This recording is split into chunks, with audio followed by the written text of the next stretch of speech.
na kombela ka n'wina manazara hinkwayo Mozambique ni lwa ka nga le munazareta lwa mu tiva Xembe mani Xembe ncini a hi ta hi pfuneta kwini a hi nyika swimalana a wu kota ku hi ta ku yaka muti wakwe ni ku hi kota ku xava tihomu ra ku mu amukela nkulukumba wa hina.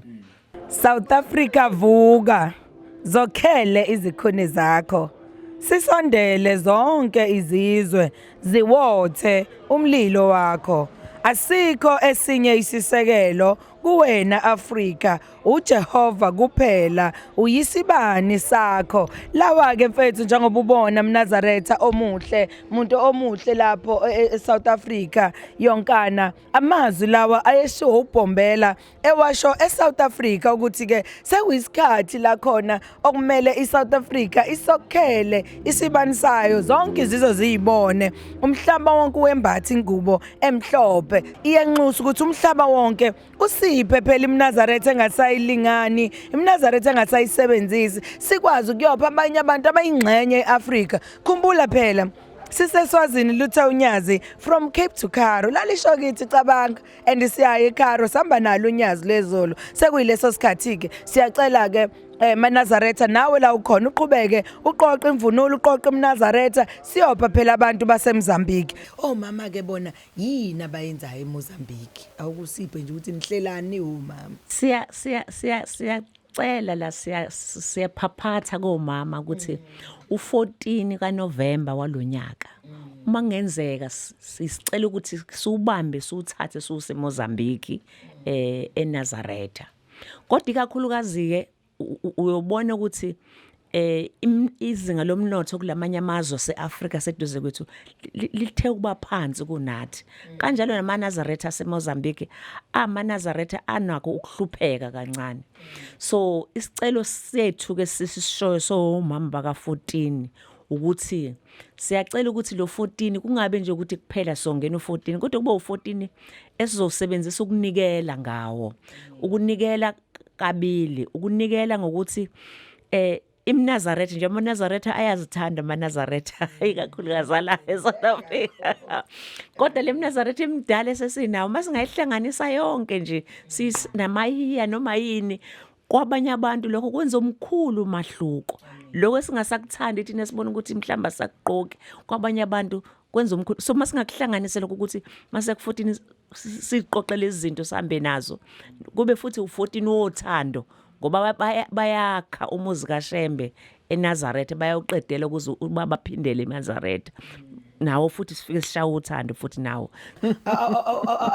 awukubulabula kuyabulabula noma kwenze njani kwabulabuliwa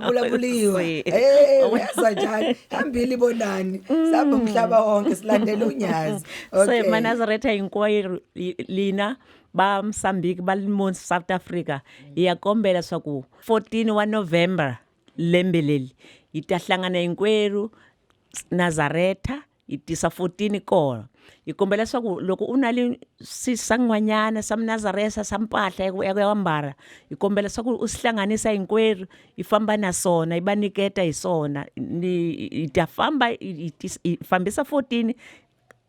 kofu ifambisa niliranzo ngoba nibamsambiki ibakombisa swaku sikwembu shabaranza naye yabaranza ikona ibama kwabo babona inkwabo siyakombela sokuyifambe nangwina ke i14 wa November 2026 niyakhenza njengomvangeli ngizokusho lokho inhlanhla yakho uyazi dikuphi ingilozi yakuthi kulinde kupha uyazi namhlanje umethu Shembe uyakhe eNazaretha phuma nawo ungathola ukuthi ufika khona bese uyalokotshwa Hawu Nkosi yami njengoba usuyibonele ke iMnazaretha omuhle ekhaya Afrika yonke hawu nakho nje sesinayo iMnazaretha emithathu yamakhosana osukwini lwayizolo sehlelwe inhlanhla enkulu ukuba sivakashelwe ubaba umfundisi wasezweni laseMozambique ubaba ufike nomvangeli nomama uProfessor uNdlanzi uthe uma ekhuluma umama uProfessor uNdlanzi wayesethinta indaba enkulu eyisicelo ukuba silulele abantwana basezweni laseMozambique izandla ngingathi ngezambatho noma ngeMnazaretha nakho okunye okuhloba kwaseNazaretha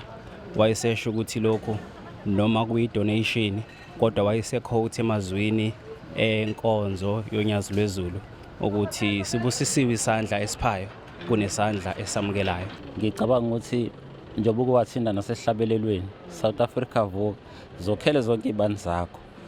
zokhele kuwe iAfrika yonke sithi ayimbathi ngube emhlophe nathi siyafisa nathi kube njalo sihamba nathi emazwini kababa mkhulu njengokusho kwakhe sithi nje bonke ke nabanye abantu abakuzwile lokho abathinteke nabo sibe munye njengebumba laka Simene. Cha lokho kusikhuthazile nje njengethimba libonana streaming ukuthi